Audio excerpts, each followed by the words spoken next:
this way ye ni ene afede Nyankopon adom ena President Mahama o declare say walusu ojitum ansa no oduma kan wi na no edi aduma we mi hwe ayi electoral commission aduma no enye ma aduma o say yeah Bishop Charles and Asare o kan we ya wonim de o kan wonim de o kan okay so oben aban no asofo mpenifo no ne your man mpenifo ne bo yeah if they know what is going he knows okay what you are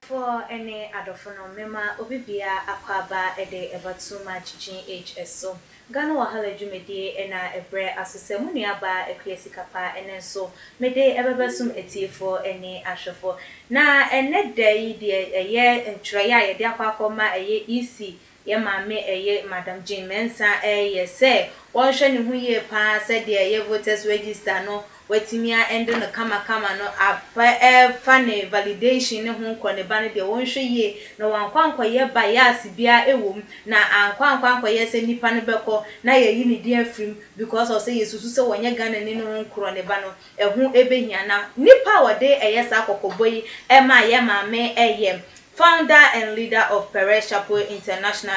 Papa Bishop Charles Agyin Asare. Na nesema wodi etu edwa eyese wo charge the commission to adopt an impartial and professional attitude in the discharge of their duties. We are going into an election and I want to admonish to EC to be a worthy referee. I want to congratulate the EC for recruiting excellence officers during the just ended registration exercise. The hard part of which the EC had to do is the validating the register. They have complied. My prayer is that there will be an impartial referee and not remove names of people they think are not Ghanaians. They that will not mispack pictures with names. God will cause the EC and their team to be God-fearing and impartial. We enen semwa wodi etu eja ana chese wodi ema eye mama Jane Mensah na ebusuafo ense we bebeto ho de emu ye twema mentwi bia bemu ne ho nkasa bia be pie wachi de ese wani ensese ye kan edicho mitwa me ho na me ba di mu ntwemu ebeba beso mo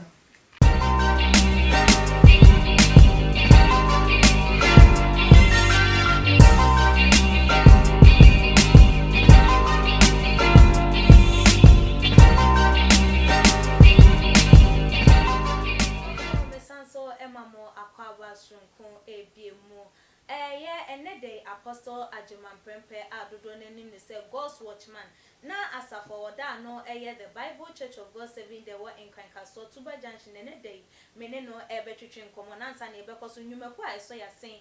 Mama Juliet Ventures open chance papa kitchen CC nyoma do be CC wo kitchen dia any frɛ Mama Juliet wo number that screen no so na na sasa wo penetra kwan dia any bra abeka La Paz ne ho na wo be hunu ebiam so neat roofings wo pe roofing a wo de be bo wo dance wati dan na wi aka chance ne roofings a mo de be gu so dia any na me hwehwe ba bia say neat roofings o mo ebe bo wo dan no so ama won so dan na esi ho no matmu say dan a eni ano eni hunu so na ehome ni nyina ye chance papa egu eso na wasi dan wi a wabo enchanse ede awie na behia glass doors louvers ne ho nkro ne bade any na me nko ba bia say Winners Aluminium Limited woman so akwadere aluminium nyoma mu ba no glass doors ne sliding open office wadwumam fie you pona tese wo pese wonye di into anamon bi krampo na wobetimi ahwehwe wo mo na wo mo so ene wo edi kasubum na bora ensem no mo kam ho na yenko yem papa enchene yenko je ono so na dwentwefa ensem yi ehun apostle me ma akwa ba yeah me ameba bibia boko oh Nyankopon adom any Chris you don't. Me Yeah, the radio. Now so what to say? Nyame adom. Oh, para some young to me. Our first. That is action police. Our first.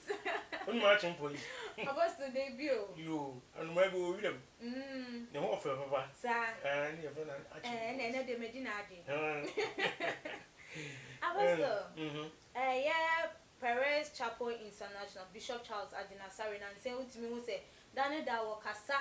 all those say wo person won transform Ghana nation transformation or person Ghana yensesa yensi ye da dem Ghana yensusu yentimi mfa yentuma pa emfa na ne sense mo kan ye adane da wo kan ye bonechi ensusu won pa ba ne de do de betu dwa krampo ye say isi ye maame ye Mensah electoral commissioner electoral commissioner no de ye message akwa no na no na wo ka che ne se adwuma no waye na so ne kase pa validating of the register see e be hwe se bibia ni pamfonyi ni we ni nyina no like atali enti no se bibia e be koso no wonye hwehwem won sukuna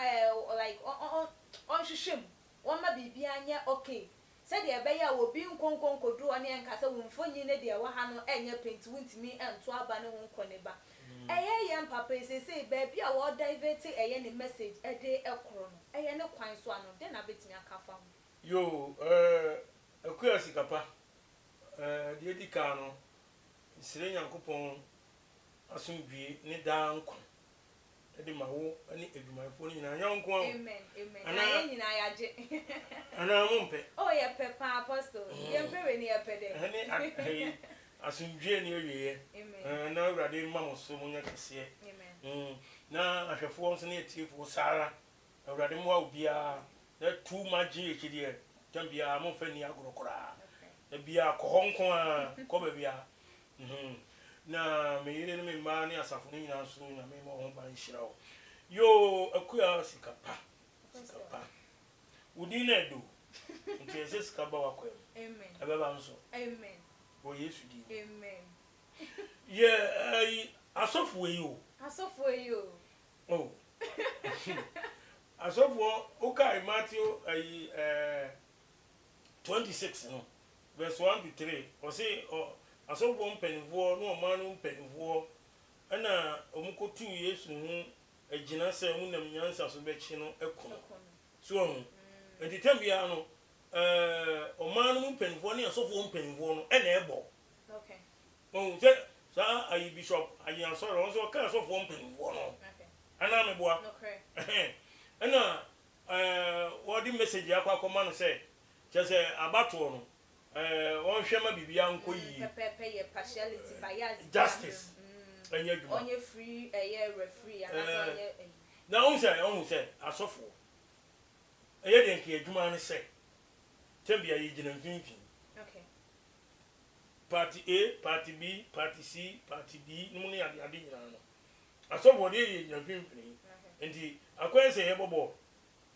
nfanse African Cup of Nations you go shema your referees uze yema se Ghana ani Nigeria bobora yema Ghana referee ni ani yema Nigeria referee eni sort yase anyesa abebi yo okay nemum yeyi neutral one you won free Ghana and Nigeria no wa baba beginem no wadi if you say nipa nye okay so nti tambia ye diba omanu mu abato mu a electoral commissioner bia no ogina wo say referee okay but we dey nye aman nyina na ehie o ye man kwa nti adwuma no ye din okay so enye den a oni NDC ano wo NPP enye den a oni PPP ano wo eyi verse CPP no ni de kika on nanso also ma no kore dey okay on enti enokore na bededi no ebegina ono no so okay ene wiase nso nipa sikata asɛ ade okay sikata asɛ no kore okay sika ema no kore enya dwuma okay ewa asase e te so no okay so enti no maame no da dwuma no so ehu ni sɛ ye to aba na pressure ni nyina bɛda wo so ɛne yɛto aba na yɛto niema ɛkɔ nyina no mpanimfo a wɔakyire ni ade nyina no obiara so ɛde n'ani ɛdi akyire so ahu ɛna nipa bi betumi afa kwame so awia na deɛ nsɛ sɛ odi bi mu no na ɔkɔdi bi mu anaa deɛ odi fɔ no na ɔkɔdi bɛm ɛyɛ sɛ yɛafɔ tu ama no so ahu nti bi de ka ayi Bishiop Agyin Asare deɛ ɔde akɔma no no ɛyɛ deɛ bad ya ɔmo nyi ɔmo mfiri politics mu wodi aseɛ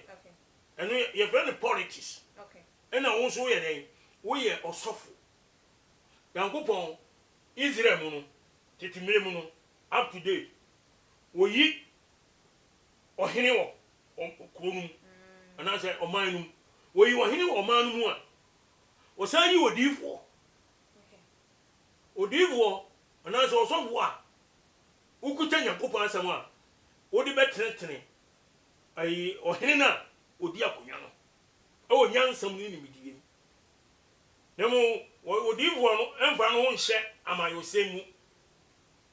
politics no dabi woyɛ Onyankopɔn nipa eti wode sɛ referee ujina mfimfini do aba no betu bi so but make you stand so wo ha ana wo ha no but Ghana divo no asofo no se de obia declare no e wo CPP fo asofo ho e wo PPP fo asofo ho e wo NDC fo asofo ho ene e wo NDC o friends NPP so fo so asofo ho ene obi e hye nkom na obi e ka sei enti omo eso e den ya ba ko ne bewi so endi omunya sade ne yɛfa mpa bɔyɛ dɛn ɛnyɛ adwuma no okay apostle mintwa no yɛ papa de nsɛm yi ɛbɛbɛto dwane Ghana fo susu sɛ na de yɛ papa yi kan na kyerɛ wɔ pa kyerɛ sɛ yɛ former EC yɛ maame Charlotte sɛ na kyerɛ sɛ yɛ kana na bi ana sɛ partiality bi ɛkɔ so enu nti na yɛ like abato no ana sɛ nkunimde ne timi kɔma ebinom ebi edi nkugo enu nti na wɔyɛ sa no eno no den abetimi aka fa no kure say the Ghana for edwin say because of say they na wodi kan no wanye impartial referee enu nti na ama ye papa yi ono so de kokobo ma mami say the be ono do begina mu say ono do ye impartial referee yo sika pa me da sepa na me sure why on say medical can say abato so sika say ade sika krono so ye ade yi nti apostle ade sika call ye maame Charlotte say nchen na ma nyoma dane ana say dem me pese me ntiase dem pese me ka ko sini say okay oh sika ya ade yi sika say ade kum nipa okay sika create confusion sika e the peace ba ni nchemu ni say oman mu ne yete Charlotte say asem o kan unje toba kan 4 years ago ye to abanu wie na ese o declare winner no dine ma no no kre dindindin okay ye je ya dindindin no hu ni se party B na wini na party A no o di sika push no okay so hu okay enti so onyi sika no no wonani election na ma de won wini no enko lusu okay eti na ye nso bebre mi ami hwe TV so a woni se wo soete pa wo soete Ghana wo nyina hwe nanim ya hwe ne ye tie mi ko do no be ka no fa na ni ye hwe no pa afi na ni se no aye basa because no pressure every baby okay aba tom so oh and ono so tumi ni se pressure na aba no enya no kore ensese odi atoro edina opposition wo no wo the pressure and so assess so asin so oni no kore na so ye ne yanwini ene afede Nyankopɔn adom ena president Mahama o declare say wo lusu ogitum ansa na oduma kan wina no edi adwuma we mi hwe electoral commission adwuma no enya ma adwuma o say yeah Bishop Charles and Asare or can we ya wonim dia wo kan. Wonim dia wo kan. Okay. So oben aban no. Asofo mpenfo no ne your man mpenfo ne bo. Yeah. If they know what is going, he knows. Okay. What you say? Mpenfo ni na sofo mpenfo ni they know. Ohun yam say. Enti no, obeso o ka mi bi chen say, over justice enye dey, enye adwuma. Na sikanzo, hey, obi mai party bi betimi atambe say 100 billion. 100 billion. Here the man say, G, na kan say. And I mean, sika ya de ye, sika kan so ese ya de. Yes. Aware mu kura sika ya de ye, sika timi ma aware ye, sika so timi gu aware ye. Okay. Anam boa. Oh, enti bi bia mu sika we, he, mame amemi nko ayi First Samuel. Okay. First Samuel. Chapter 8, 1 to 3. Okay. Na Samuel bo akokora. Mra Samuel bo akokora no, odi ne ma esisi Israel so atemufuo. Na bakandi di Joel na de oka ho no edin di Abiya woye atemufuo Beseba na ne manu amfa omo papa akwan so na o mani kodi mfaso achi na wagigi adamudie na obubu entanchia akwa asema da no was it obubu atan entanchia sikanti okay oh and Ghana say court wo ye ai court wo nyina no sikanti asempa ne da wa yenka so okay sikanti de odi bi mo no odi for no edi natum okay na de odi for ni sikanti no odi bi sana Samuel ma bi ye wo Israel enti abato no bebre wo no mo disika no wuram okay so enti wo ya electoral commissioner yana o life no ye risk aka the government in power no one is so more security ano thing yes o bit mo kin obo tu atu kwa o kun so a e ka chew say onu ye nkunu bi o de e be yan say de dem go court na e dina sam odi vo na e dina kotum o de prison so obedidi obanu musuo obedare na o so shefo maporo okay o ti ansa mi wi ase akoye democracy ensemble enya no nko Ghana fo bi no mo so so o madwen o mo de ba ye say ye papa Bishop Charles Asare wono obi anse ne se obi a won kọ na asori dem ko preach onu an na de esi ne so opese onye sofo no won preach wa asori dem enti won jai ye maami je Mensah no so wonye dem won di ye ne duma na wono onye enye onu na betu ECF me pese mi hu se ade isi adwuma no ye wo mo mutunfo ana se den asofo ntimi ntu yisifo oh akuya me da wasi bi yonso ya me shira wai ohun na afutuo de enkanya bone okay ayi Proverbs chapter 12 verse 15 was it wo mo e pefutuo so afutuo no eboa manipa ewie peye na Ghana for ta aka se mi se afutuo nsakra nipa ejese nsore na wo tan wiase ama nsore ato anza no afa afutuo se ye gimisem eni kwasasem okay ye tuvu anti afa unama bu ntimi nante kwami baby akwema nko na se o free ba meko ena akọ na nam ko bu ye afa na ba hunu se say me tie yankaye na ye too late okay and the entry Proverbs 12:15 was it ojimifo kwantene nani so na de otie afutuo no nyansafo so obi a wajimi bia no onim se de kwan onam so eye na mum obi a otie afutuo no Bible so na nyansafo enu ti se otunufo a aka bibia kye no so wonhwe yi a ese ogitum ene afutuo de yema obi a wose obi a won pefutuo no wajimi oti ase enti electoral commissioner Mensah no on fafutuo no on hwe yi on ga se enye din ya sa two parties no o ba akum ene obi a so pese the party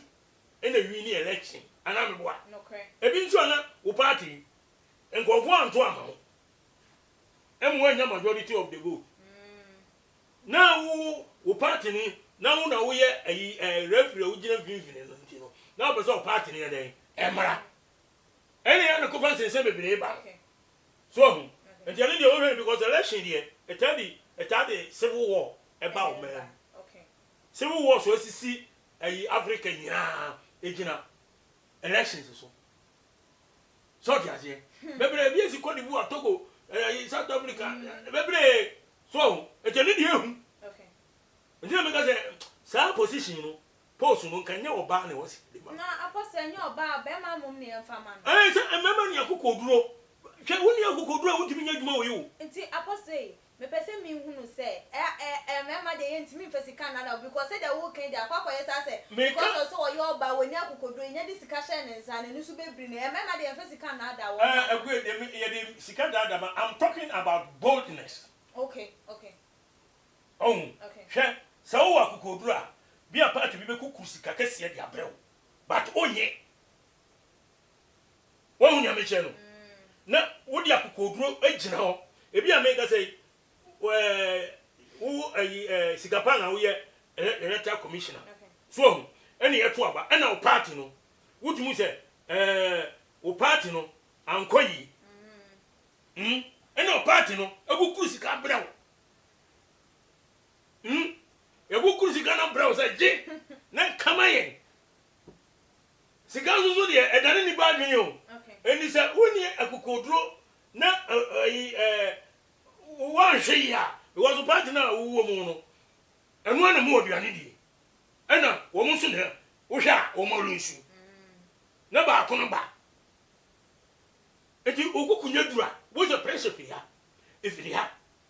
na other party no me fa so opposition no mo no presso